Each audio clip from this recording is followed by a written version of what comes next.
En Iran, actuellement, il y a des manifestations parce que les prix sont devenus trop chers.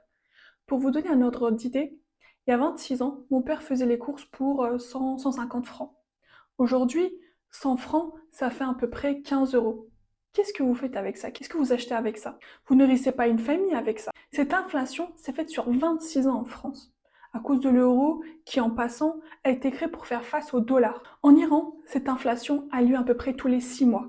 En France, l'État arrive à se sortir de l'inflation en empruntant de l'argent à la Banque mondiale, mais l'Iran n'y a pas accès à cause des sanctions économiques imposées par les États-Unis et l'Europe. On va commencer par le commencement. Dès 1979, l'Iran se voit imposer des sanctions économiques, sanitaires et militaires. Mais concrètement, ça veut dire quoi? Sous prétexte de vouloir étouffer le gouvernement en place, les acteurs de ces sanctions étouffent en réalité la population. Les Iraniens ne peuvent plus vendre ce qu'ils ont, c'est-à-dire leur gaz, leur pétrole, leurs pistaches, et ainsi, le marché international peut profiter à leurs concurrents saoudiens, qatariens, américains pour vendre ces mêmes produits. Imaginez juste quelques secondes la France dans la même situation.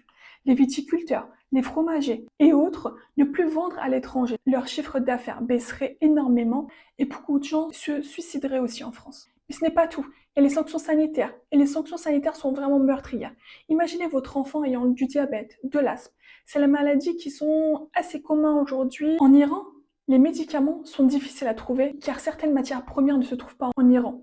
Vous devez vous fournir sur le marché noir où les médicaments sont importés de l'étranger et où les prix sont à 3-4 fois plus chers que dans une pharmacie. Autre exemple, pendant le Covid, l'Iran n'avait pas reçu assez de vaccins ni de matériel par rapport à l'oxygène.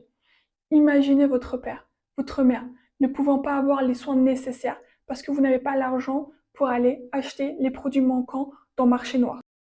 Dans ce cas-là, qu'est-ce que vous faites? Vous vous en prenez à l'hôpital, à vos responsables politiques, à votre pays qui n'a pas su gérer cette crise.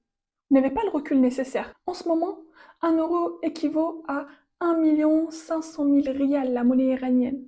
Ça reste un peu flou. Mais si je vous disais qu'1 euro vaut 1 500 000 francs, là vous comprendrez mieux, peut-être un peu mieux la situation. Aujourd'hui, les gens ont du mal à acheter de la viande correctement, certains ont du mal à payer leur loyer, à mettre leur enfant à l'école.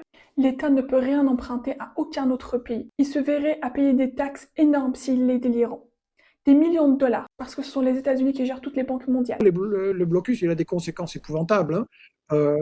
Comme je l'ai dit, j'ai des amis là-bas, ça veut dire qu'il y a des médicaments qu'on ne peut pas importer, il y a des équipements chirurgicaux. C'est vraiment meurtrier et c'est vraiment inhumain, horrible et extrêmement cruel. Et